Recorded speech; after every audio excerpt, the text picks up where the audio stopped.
même temps des repères des criminels. Patrick Sialou a pour les détails. Cette décision des élus provinciaux ressort du rapport des vacances parlementaires présenté à la plénière de vendredi et déclaré recevable par la représentation du peuple. Pour ces députés, tous les camps autour de Goma sont devenus des lieux de toutes sortes de bavures, comme le déclare Simon Kazungu. Il y a 3 jours, vous savez que dans le camp des déplacés de Mugunga, il y a eu des coups de balle et les gens ont interprété dans tous les sens. Il y a certains qui parlaient même de FDLR, mais nous reconnaissons que ces camps-là sont devenus des lieux de bandits. Et il faut voir la prostitution des mineurs qui est dans ces camps. Il faut voir que les vols qui se font en ville et les gens amènent des histoires volées au niveau de ces camps-là. C'est devenu des territoires presque incontrôlés. Voilà pourquoi nous avons suggéré que ces camps-là soient démantelés et que le gouvernement puisse retourner les gens qui sont effectivement des déplacés chez eux avec des kits de retour. Nous constatons qu'il y a des gens qui viennent de la ville, surtout des bandits, et qui partent passer leur journée au niveau des camps et c'est le soir qu'ils commencent à opérer pour tracasser la population. Pour l'élu de Butembo, cette décision doit être exécutée dans un bref délai, non seulement autour de Goma, mais aussi dans les Rutshuru. Si aujourd'hui on peut avoir les moyens de démanteler ces camps, ça va nous aider au niveau de la ville. Et pas seulement au niveau de la ville, et même les camps qui est à Kiwanja, à côté de la MONUSCO. Vous avez entendu l'intervention du président de l'Assemblée, comment il a dit qu'il y a des gens qui opèrent à Kiwanja et qui partent se réfugier dans ces camps-là. Donc, si ça peut se faire aujourd'hui, ça va m'enchanter, monsieur le journaliste. Notons que dans un de ses conseils des ministres, le gouvernement Julien Paluku a décidé de fermer tous les camps autour de Goma avant la fin de cette année. Comme s'il y avait causalité à effet, le pire s'est produit à Béni avec des exécutions sommaires des personnes taillées à la machette par des hommes armés assimilables aux éléments de la Defnalou. Le carnage a emporté toute une famille d'un chef du village. Les victimes ont été d'abord ligotées, intimidées, voire fouettées avant d'être exécutées sauvagement. Selon eux rescapés de cet acte ignoble, les auteurs n'étaient même pas cagoulés, mais avec une expression compliquée. Au début du forfait, les assaillants étaient au nombre de 4 et ont réussi à amasser un groupe de 8 personnes en les dirigeant chez les chefs du village. Là-bas, 4 autres assaillants ont surgi pour gonfler la nébuleuse en vue d'exécuter sommairement ces paisibles citoyens. Selon les mêmes rescapés qui ont épié les forfaits, son frère a été tué par les malfrats qui avaient visiblement l'objectif d'onder de plus sur la région. Les sources des organisations de défense des droits de l'homme dans la région qui condamnent le meurtre invitent les autorités militaires à focaliser de plus leur attention sur cette zone. Au même moment, les sources officielles confirment les carnages sans donner un bilan fixe. Par ailleurs, elles disent avoir renforcé les mesures sécuritaires pour mettre définitivement fin à la nébuleuse ADF et autres forces négatives dans la région. Notons que cette nouvelle vague de victimes porte à une centaine le nombre de victimes tuées par armes blanches en ville et territoire de Béni à l'espace de 2 mois seulement. Rogagno Kinshasa, où cadres et agents du ministère du Budget ont désormais la maîtrise du changement organisationnel et de la constitution d'un référentiel des compétences après un séminaire de 21 jours qui a pris fin hier. 21 jours ont suffi pour remonter le niveau et renforcer les capacités des agents et cadres du ministère de Budget. Ouvert le 3 novembre 2014, ce séminaire de formation s'est clôturé ce 21 novembre. Je tiens vraiment à vous remercier de tout mon cœur pour votre disponibilité, l'assiduité et le sérieux que vous avez mis à cette activité. Les objectifs sont atteints, vous et moi nous le dirons lorsque nous allons vivre les résultats de ces enseignements dans les différentes réformes dans lesquelles nous sommes engagés. Les bénéficiaires de cette formation de la conduite du changement n'ont pas caché leur satisfaction. Vraiment satisfait de la formation que nous avons suivie sur la gestion du changement. Nous en avons vraiment besoin pour l'administration publique, surtout la conduite de changement en matière de gestion des finances publiques. Nous ne pouvons pas dire qu'on va changer d'emblée, parce que le changement est un processus. Donc mais nous sommes décidés de changer. Donc la décision, c'est déjà une bonne chose. Donc nous allons y aller mollo mollo et nous savons que nous saurons donner satisfaction au vice-premier ministre et ministre du budget qui veut vraiment que notre façon de travailler puisse changer pour que le pays puisse vraiment accéder à un niveau supérieur. Le secrétaire général au budget, quant à lui, loue les efforts fournis pour aboutir à ce couronnement. Il était nécessaire que nous puissions aussi recycler nos collaborateurs sur la conduite du changement. La conduite du changement, comme on l'a dit, c'est de faire autrement les choses qu'on faisait hier. Et comme tout change, et dans notre administration, nous sommes à une période de réforme du processus budgétaire. Et donc, nous devons apprendre à nos collaborateurs ce que c'est, par exemple, le budget programme dont nous sommes appelés à aller hier, à aller demain. Une petite cérémonie de remise des brevets symboliques et de la remise des trophées par le CAFEM qui a assuré la dite formation au vice-premier ministre, ministre du budget pour son engagement à la réforme du ministère du budget pour son objectif qui est d'atteindre le budget programmatif. Pour sa part, le ministre de l'Emploi, Travail et Prévoyance sociale a présidé au cours de la même journée d'hier la cérémonie d'installation du nouveau bureau, c'est-à-dire le comité national du syndicat de l'Institut national de sécurité sociale. Ses leaders syndicaux resteront en place jusqu'en 2016, année où sera renouvelé le bureau. Corinne Saboué. Ça y est. Le bureau syndical de l'Institut national de sécurité sociale a été installé ce vendredi. Cette cérémonie d'installation est le résultat d'un processus électoral complexe et cohérent, conformément à l'article 11C. Le nouveau bureau syndical est donc invité à adopter un comportement raisonnable et à être persévérant dans le dialogue afin de faire régner le calme au sein de l'INSS. Le président élu s'assigne par ailleurs pour objectif de lutter pour l'amélioration de la qualité du service. Et ce que nous avons dit, ça concerne le bien-être et la promotion sociale des travailleurs de l'Institut national de sécurité sociale. Ensemble, nous allons élaborer les cahiers des charges avec tous les détails précis et nous allons transmettre auprès de la direction générale pour le bien-être des travailleurs de l'Institut.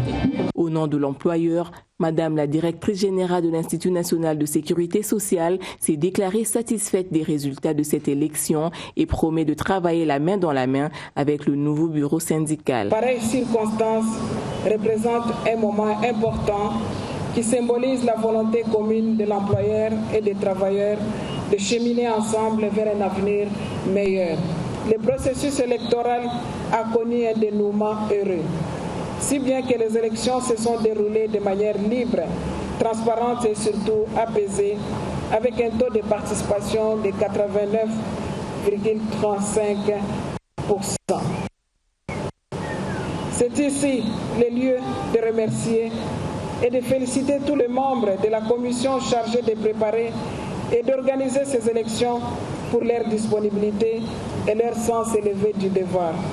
Le ministre de tutelle s'est exprimé dans le même sens, tout en félicitant le bureau sortant pour le travail abattu, sans oublier d'inviter le nouveau bureau à travailler autant, si pas aller de l'avant. Je reconnais que nous avons mis plus l'accent sur le travail. Le travail et toujours le travail, c'est ce qui nous a amené à ce résultat. Maintenant que le résultat est là, le moment était venu pour que la direction générale, le conseil d'administration puissent effectivement se pencher aux problèmes qui concernent l'amélioration des conditions de travail. L'INSS espère donc que cette édition syndicale 2013-2016 va respecter le rôle traditionnel d'un syndicat consistant à défendre les intérêts matériels et professionnels des travailleurs et d'introduire leurs revendications auprès de l'employeur. Passage de la télévision analogique à la télévision numérique, le Conseil supérieur de l'audiovisuel et la communication se met également au pas. Cet organe a organisé hier à son siège une matinée d'information afin d'obtenir un expert des informations techniques nécessaires sur l'équipement numérique pour son centre de monitoring des médias congolais. Le rendez-vous du passage de la télévision analogique au numérique est fixé au 17 juin 2015. Le Conseil supérieur de l'audiovisuel et de la communication, organe régulateur de médias en RDC, est également concerné par ces basculements. D'où l'importance de cette matinée d'information animée par un expert en réseau et télécommunications. Le passage au numérique maintenant est primordial pour le CESAC, pour qu'ils puissent déjà commencer à scruter même quelques chaînes qui sont ici au Congo, des chaînes qui sont numérisées. Mais à la longue, après le 15, si certaines chaînes de notre pays passent au numérique, le CESAC pourra continuer à exploiter son centre de monitoring. Initiative applaudie de demain par le CESAC, cet organe devra acquérir d'ici peu un équipement numérique pour son centre de monitoring de médias congolais. C'est important pour nous d'avoir l'information nécessaire en ce qui concerne ces basculements de l'analogie au numérique parce que nous sommes en train de nous préparer à acquérir cet équipement et donc c'était important d'avoir toutes les informations techniques nécessaires qui nous permettront de faire le choix de l'équipement pour pouvoir changer l'analogie au numérique. L'adhésion au système numérique devra permettre donc au centre de monitoring de médias congolais d'obtenir un traitement informatique complet de tous les documents avec 0 cassette et moins de papier et avec un archivage numérique à durée indéterminée. On n'a pas besoin de nous lancer dans une distraction. L'essentiel, c'est de sécuriser la population. C'est par ces mots que le général Célestin Kanyama a répondu au rapport publié cette semaine par l'organisation non gouvernementale Human Rights Watch. Il faut le dire, d'après ce document, le patron de la police quinoise est responsable des dérapages dénoncés.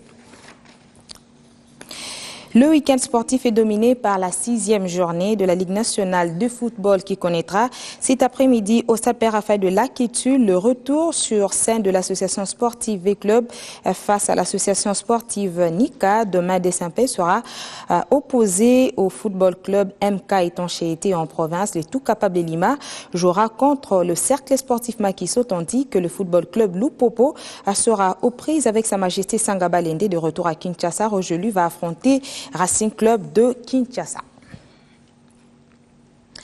Parlant culture, nous sommes sur les traces de l'écrivain Bibi Chimoumbu descendu à son ancien lycée de Motema-Mpiko, invité ses cadettes à lui emboîter les pas pour devenir elle aussi auteur. Le mérite de l'approche et de renouveler la génération d'écrivains. Steve Mbouyi. Elle, Bibi Chimoumbu, écrivain, et elle, les finalistes du lycée Motema-Mpiko. C'est ici un échange littéraire convivial entre cette passionnée de plumes et ses écolières. Il était question d'échanger ensemble sur la littérature en général et aussi sur la présentation du recueil des textes Kinkiese, synergie de 3 écrivains congolais relatant le quotidien des Kinois. Kinkiese est un recueil de textes que nous avons écrit à 3 avec Papi Mbouiti et Fiston Mwanza. C'est en fait, on est le collectif Musique littéraire. On a été invité pour la fête du livre, la 2e fête du livre, la 2e édition. Et donc voilà, c'était important pour nous en tant que collectif de retourner dans nos différentes écoles. L'écriture, c'est quelque chose que j'aime vraiment en particulier. Et faire des rencontres avec les élèves, c'est quelque chose aussi que j'aime beaucoup. Une assistance avide de connaissances. Un partage d'expériences plutôt fructueux, les élèves en sont sortis enrichis. Il faut faire ce qu'on veut. Et plus précisément, pour ce qui concerne l'écriture, la littérature, le plus important, ce n'est pas les fautes d'orthographe. Le plus important, c'est de transmettre ce qu'on ressent réellement. Et c'est enfin ça le vrai sens de la littérature en tant qu'art. J'ai trouvé un grand lien entre elle et moi parce que d'un côté, j'ai tout le temps le soutien de mon père. Je suis très attachée à mon père, ce qui a fait que je me suis vraiment retrouvée dans tout ce qu'elle disait et surtout qu'elle nous a beaucoup encouragés sur l'écriture et surtout sur la lecture. Elle nous a dit que lorsqu'on écrivait, on devrait dire ce qu'on ressent au plus profond de nous. Et en plus de ça, on ne doit pas écrire parce qu'on se dit qu'une autre personne doit lire ça, mais on écrit juste pour se défouler, pour dire ce qui est à l'intérieur de notre cœur et dire ce qu'on ressent. En voici une belle expérience qui, pour certaines, a réveillé la passion de l'écriture et pour d'autres, a boosté davantage cet amour de la littérature. Ce qui me fascine le plus de la poésie, c'est le fait de, quand je lis les poèmes, plus précisément, je me rends compte que les gens transmettent leurs sentiments le plus profond et la manière dont on transmet, c'est beau, c'est vraiment beau. Et moi, je fais pareil. Le seul inconvénient est que moi, je suis plus dans la mélancolie. Bon, comme j'ai toujours des encouragements de mon père et de beaucoup d'autres personnes, je pense que avec le temps, ça viendra et peut-être que j'écrirai le livre. Quand on ressent des choses, on les écrit toujours d'une manière ou d'une autre, on finit par les écrire. On peut retrouver après des années des trucs qu'on a écrit inconsciemment, on se rappelle que non, j'avais écrit ce texte. Avec de telles rencontres, l'avenir de la littérature congolaise peut espérer une relève sans inquiétude. Autant le monde musical a ses stars et ses fans, autant le monde littéraire n'en tarit pas pour autant.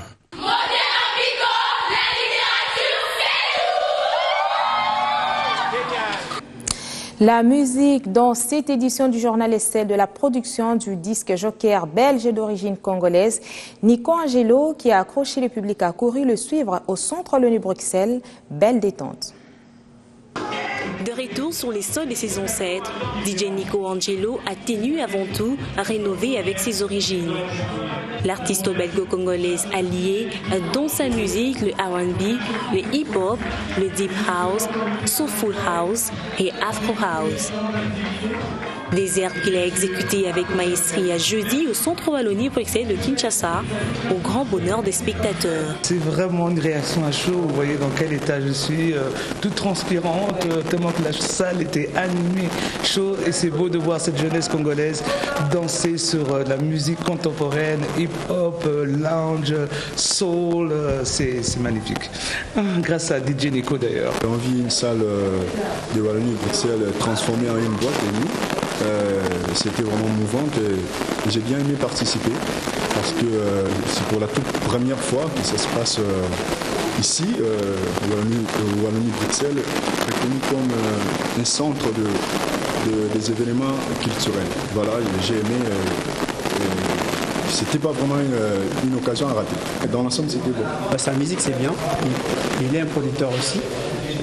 DJ, son DJ, c'est vraiment très bien. C'est la bonne musique, la jeunesse congolaise aime la bonne musique. Je crois que ça va coller. Dans les mixages des styles, l'artiste entend associer d'autres airs, surtout ceux qui font jaser le public quinois. Je voulais quand même sortir un peu de l'anonymat. Je sais qu'ici, le style deep house, ce que je mixe, c'est pas trop dans le quotidien ici, donc je voulais faire quelque chose de différent. Je voulais pas mixer ce que tout le monde fait ici. Ce qu'on appelle l'afro house, avec des percussions africaines, mélangées avec la house music. C'est un peu un mélange de deux mondes. Après, c'est sûr que maintenant, aujourd'hui, la musique, c'est que des fusions aussi. Donc, le hip-hop mélangé avec la house, la techno, c'est sûr que c'est quelque chose qui peut arriver très vite. Pour sa première prestation devant ce public de Kinshasa, DJ Nico Angelo peut se réjouir d'avoir fait bonne impression. Baptême de feu réussi donc. Votre fidélité, notre réconfort, Madame, Monsieur, merci de nous avoir suivis.